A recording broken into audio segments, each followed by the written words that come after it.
Hey everyone, welcome back to my channel, or welcome if you're new here. Owen is joining me today and we are really excited because my boxes have arrived. If you've been following my journey, you know that about a month and a half ago, I packed up my entire sewing room in the boxes behind me, all 5 of my sewing machines and all of my industrial iron, which is in this box behind me. And I did pack just kind of like the basic setup that I could essentially fit in my luggage on the plane. And that's kind of what I've been hobbling along with. And now all of my things are here. That leads me to today's video where I thought I would share the sewing tools, notions, gadgets, just overall the things that I really missed the most. So I'm gonna get to unpacking and then I'll meet you a little bit later in my sewing room and show you the goods. I have finished unpacking all of my boxes. I've got them all opened, but oh boy, do I have a lot of work ahead of me. The big takeaway from that process is I have way too much fabric. Maybe you can relate, but I definitely will be sewing my stash in January and February. I really found, reconnected with all of the beautiful fabrics that I have, and it's probably time to start sewing them up. So the very first sewing tool that I want to talk about is my ironing board. This was the first box I opened. Like, I've been waiting for this thing. Through this process, I understand why I love it. So that's what I want to share. So the first thing that I love about this ironing board is the actual board itself is really sturdy. So obviously you can see it's built really strong, the base, but the board itself, it's fairly wide. I think it's about 1.5 feet wide. But man, is this board ever sturdy? And so I think that compared to, maybe just a lesser quality ironing board, that is really makes the difference for me in the why I love that board is the board itself is sturdy. So if I were going to be buying a new ironing board today, I would buy the best one, the best sturdiest one that I could find. So probably not from IKEA, maybe from like a Sewing Source or something, Amazon, and like a nice heavy duty ironing board. The second thing that I love about this ironing board is the arm.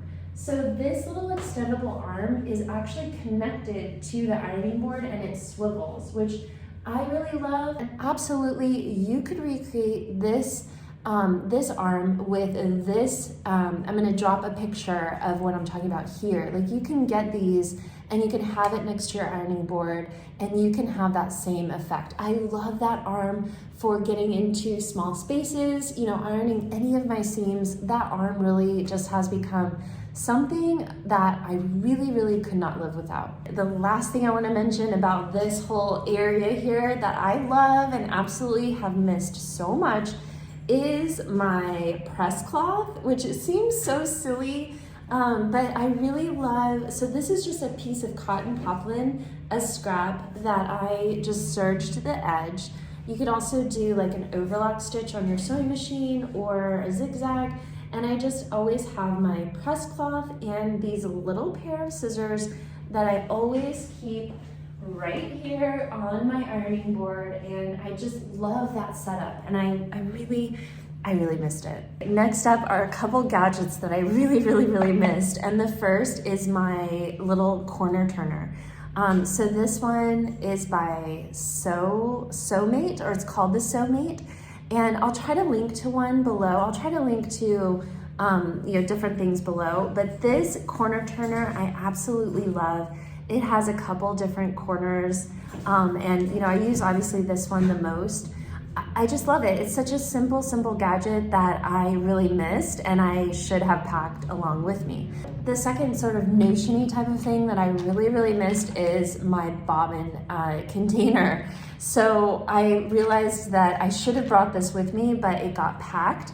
And I miss so much just having like a plethora of bobbins And I know that there are lots of different bobbin storage solutions out there, but I really love this one. It feels kind of like a jewel box, and I'm probably going to invest in a few more empty bobbins so that I can really fill this case.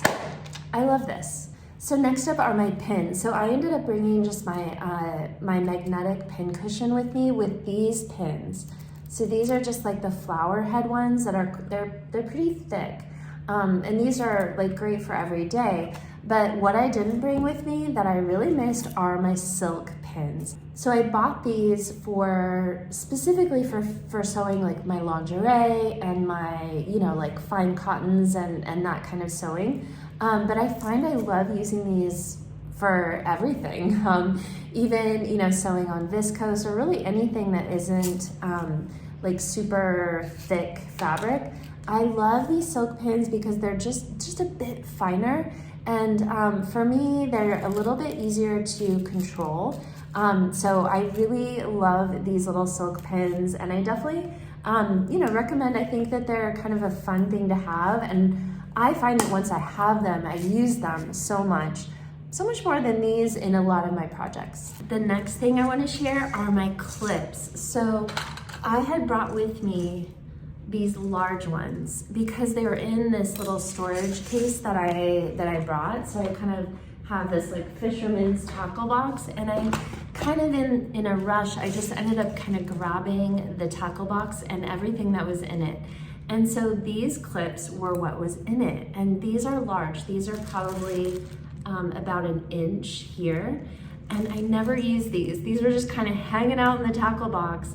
And so the sewing that I did over, you know, up until now, I did not want to use those. They're too big. I think that they're really meant for if you're sewing something really, really bulky, or because they're just too big. So these little clips, I'm so happy that I have them again. So see the difference?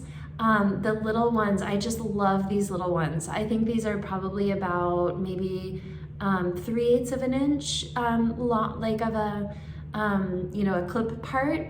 And so these definitely I'm gonna stash them away. I really will probably rarely ever use them, but my little guys, I'm so excited. My mom gave me this baggie, and I'm so glad to have my little clips again. Okay, and the very last thing might seem kind of like duh, right?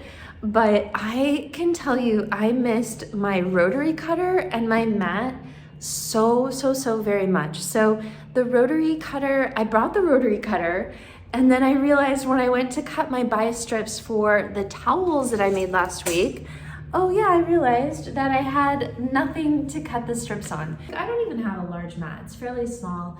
I definitely would love to get a larger one this year just to you know, cover more of the table. This I have to move multiple times as I'm cutting out a project, but I don't care.